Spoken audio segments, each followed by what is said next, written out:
प्रधानमंत्री नरेंद्र मोदी ने गुरुवार को वीडियो कॉन्फ्रेंसिंग के जरिए चौरा चौरी शताब्दी समारोह की शुरुआत की। इस दौरान मौके पर डाक टिकट भी जारी किया। इस कार्यक्रम में मुख्यमंत्री योगी आदित्यनाथ और राज्यपाल आनंदीबेन पटेल भी मौजूद रहीं। कार्यक्रम को संबोधित करते हुए प्रधानमंत्री ने कहा कि देश को कभी चौरा चौरी की घटना नहीं भूलनी चाहिए। अमर बलिदानों ने देश के लिए अपनी जान दी है। उन्होंने कहा कि चौरा चौरी में जो हुआ वो सिर्फ एक थाने में आग लगाने की घटना नहीं थी, इससे एक बड़ा संदेश अंग्रेजी हुकूमत को गया था। मोदी सरकार के नए कृषि कानूनों के विरोध में भारत में सड़क से संसद तक संग्राम जारी है। इस बीच अमेरिका ने कृषि कानूनों को लेकर भारत का समर्थन किया है। बाइडेन प्रशासन ने कहा कि वो मोदी सरकार के इस कदम का स्वागत करता है। इससे दुनिया में भारतीय बाजार का प्रभाव बढ़ेगा और निजी क्षेत्र में अधिक निवेश को आकर्षित करेंगे। साथ ही अमेरिका ने यह भी स्वीकार किया कि कृषि कानूनों पर शांतिपूर्ण विरोध एक संपन्न लोकतंत्र की एक वानगी है। संसद के बजट सत्र में गुरुवार को भी किसान आंदोलन पर वार पलटवार का सिलसिला देखने को मिला। कांग्रेस का हाथ छोड़कर भाजपा में आने वाले राज्यसभा सांसद ज्योतिरादित्य सिंधिया ने गुरुवार को राज्यसभा में मोदी सरकार का पक्ष रखा। संबोधन के दौरान उन्होंने कांग्रेस के अपने पुराने साथियों को खूब सुनाया। उन्होंने नए कृषि कानूनों का बचाव करते हुए कहा कि किसान देश के लिए रीढ़ की हड्डी और अन्नदाता हैं तथा वो अपना ही नहीं पूरे विश्व का पेट भरते हैं। वहीं दिग्विजय सिंह ने सिंधिया के बयान पर चुटकी ली। उन्होंने कहा कि आप जिस तरह से यूपीए सरकार का पक्ष रखते थे उसी तरीके से आपने मोदी सरकार का पक्ष रखा है। वाह महाराज जी वाह। केंद्रीय कैबिनेट ने बुधवार को हुई बैठक में दिल्ली के उपराज्यपाल को और अधिक पावरफुल बनाने के प्रस्तावित संशोधन को मंजूरी दे दी है। Government of NTC Delhi act में कुछ संशोधन कर दिल्ली की निर्वाचित सरकार को तय समय में ही एलजी के पास विधायी और प्रशासनिक प्रस्ताव भेजने का प्रावधान भी है। केंद्र ने संसद के बजट सत्र के दौरान एनटीसी ऑफ दिल्ली विधेयक 2021 को भी विचार और पारित करने के लिए सूचीबद्ध किया है। सूत्रों के मुताबिक इनमें उन विषयों का भी उल्लेख है जो विधानसभा के दायरे से बाहर आते हैं। गणतंत्र दिवस पर हुई हिंसा को ध्यान में रखते हुए दिल्ली पुलिस ने सीमाओं पर कड़े इंतजाम किए हैं, जिस वजह से दिल्ली की सीमाओं पर सख्त बैरिकेडिंग, नुकीली कीलें और कटीले तार बिछाए गए हैं।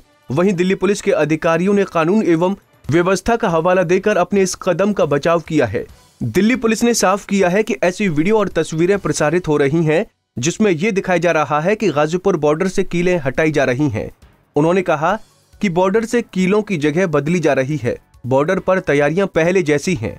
आपको बता दें कि दिल्ली के सिंघू बॉर्डर, गाजीपुर और टीकरी बॉर्डर पर किसानों का आंदोलन चल रहा है। कांग्रेस महासचिव प्रियंका गांधी बीते माह 26 जनवरी को ट्रैक्टर रैली के दौरान मारे गए किसान के परिजनों को सांत्वना देने रामपुर पहुंची। वो सुबह अपनी कार से दिल्ली से रामपुर के लिए रवाना हुई। इस दौरान प्रियंका के काफिले में सवार गाड़ी की नेशनल हाईवे 9 फ्लाईओवर पर हादसे का शिकार हो गई। हालांकि एक बड़ा हादसा होते होते टल गया। वहीं रामपुर पहुंचने पर प्रियंका ने कहा कि यहां हम शहीद नवरीत की याद में आए हैं। मुझे अपने अनुभव से मालूम है कि ये शहीद है और उनकी शहादत को कभी भुला नहीं सकते।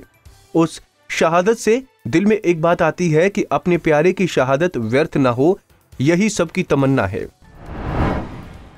बॉलीवुड एक्ट्रेस कंगना रनौत किसान आंदोलन को सपोर्ट करने वालों के खिलाफ ट्वीट कर सुर्खियों में बनी हुई हैं। हालांकि अब कंगना रनौत के कुछ ट्वीट्स को ट्विटर ने हटा दिया है।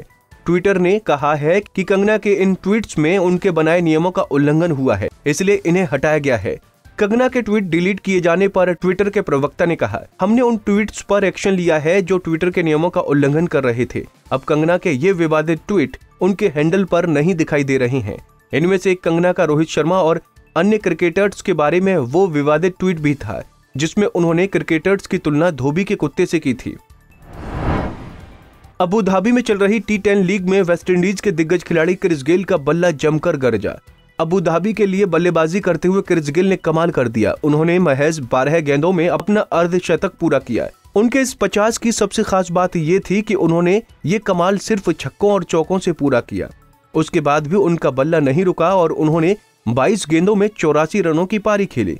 उन्होंने अपनी पारी में 6 चौके और 9 छक्के लगाए। क्रिस गेल ने क्रिकेट में 12 गेंदों पर 2 बार 50 जड़कर युवराज सिंह के रिकॉर्ड की बराबरी कर ली है। इससे पहले युवराज ने 12 गेंदों में 50 रन जोड़ने का कमाल किया था। सरकारी तेल कंपनियों ने आम जनता को झटका दिया है। तेल कंपनियों ने पेट्रोल और डीजल की कीमतों में बढ़ोतरी के साथ ही एलपीजी रसोई गैस सिलेंडर के दाम भी बढ़ा दिए हैं। तेल कंपनियां हर महीने एलपीजी सिलेंडर के दामों की समीक्षा करती हैं। हर राज्य में टैक्स अलग अलग होता है और इसके हिसाब से एलपीजी के दामों में अंतर होता है। आज से आम जनता को 14.2 किलोग्राम के बगैर सब्सिडी वाले एलपीजी रसोई गैस सिलेंडर के लिए ज्यादा कीमत चुकानी होगी। हालांकि 19 किलोग्राम के सिलेंडर की कीमत में कमी आई है। वैश्विक बाजारों में कीमती धातुओं की कीमत में गिरावट से आज भारतीय बाजारों में भी सोने और चांदी की कीमतों में गिरावट दर्ज की गई है। एमसीएक्स पर सोने का वायदा भाव 0.56% की गिरावट के साथ 47,549 रुपए प्रति 10 ग्राम पर पहुंच गया। सोने में गिरावट का ये चौथा दिन है। 4 दिनों में वैश्विक दरों में आई गिरावट और बजट 2021 में आयात शुल्क कटौती की घोषणा से सोना लगभग 2,000 रुपए प्रति 10 ग्राम सस्ता हुआ है। एमसीएक्स पर आज चांदी वायदा 1% घटकर 67,848 रुपए प्रति किलोग्राम पर आ गई है।